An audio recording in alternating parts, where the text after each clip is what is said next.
Last week I showed you a very cute Halloween card that was a swap I received at Stampin' Up's regional convention in Fort Worth, and it was called a joyful card, and I wanted to show you how to do a joyful card. It looks really fancy, but as usual it's actually quite simple. And this is how it opens. And this is what makes it a joyfold, is that it's this piece right here and this piece, and then it tucks in on the front. That's kind of the definition of a joyfold card. So I'm going to show you how to make this one. And so I'm going to start with 2 early espresso pieces. You'll see this is the larger piece, and then this is the part that you're going to put in here, and then that's what makes the little fold. So this one is 8.5 by 4 1/4, and then it's scored at 5.5 and folded. And this one is 3 by 8 and scored at 4. Then all we're going to do is add the pieces on.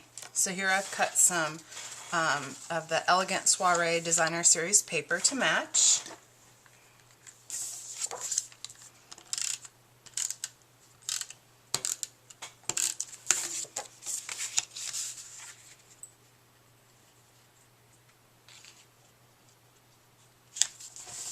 That one on the inside.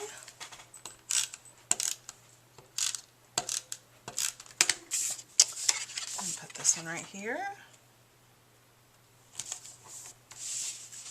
And then I have a piece of vanilla to stamp the sentiment and little design on the front. And some crumb cake ink with this swirl. This stamp set is it has just escaped me, so I'll put it on there.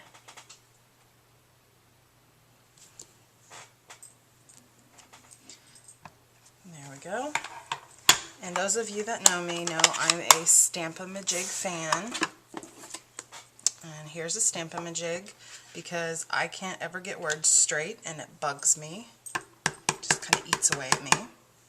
So I'm going to use my Stamp-A-Majig.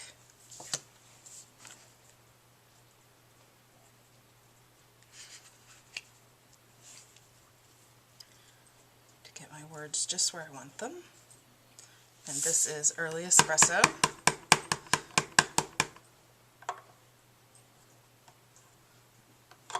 There we go. Early Espresso I think is definitely my new favorite color. And then I'm going to sponge a little bit of crumb cake on the edge of that.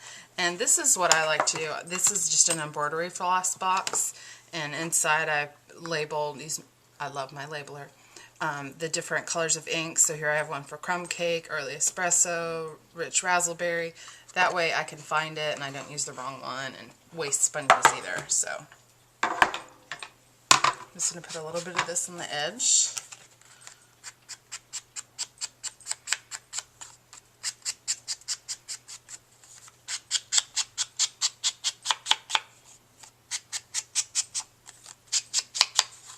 There we go.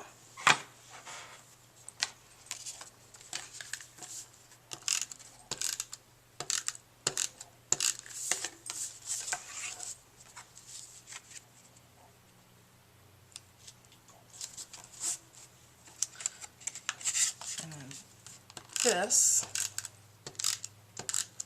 will go, so here's the outside and the front.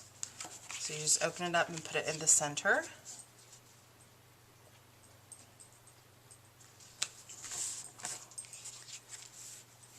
And then in here I'm just going to put a piece of vanilla, so then I could write a message or something in there. Or you could stamp something else. Happy birthday or thinking of you. And then there's the fold. So now we need our little bird to hold this down, and I went ahead and stamped him with Marina Mist ink and cut him out, and then we're going to use some Stampin' Dimensionals to hold him down right here. So he needs dimensionals on his tail and his wing, and you can take a dimensional and cut it in half if you need to.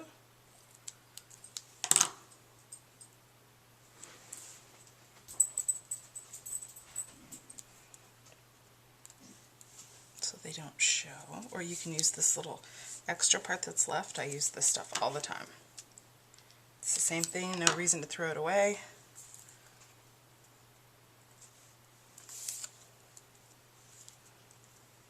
Just remove the backing.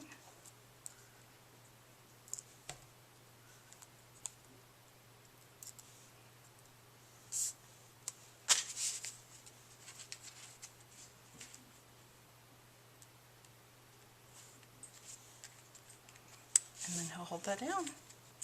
And you can still pick it up. There you go.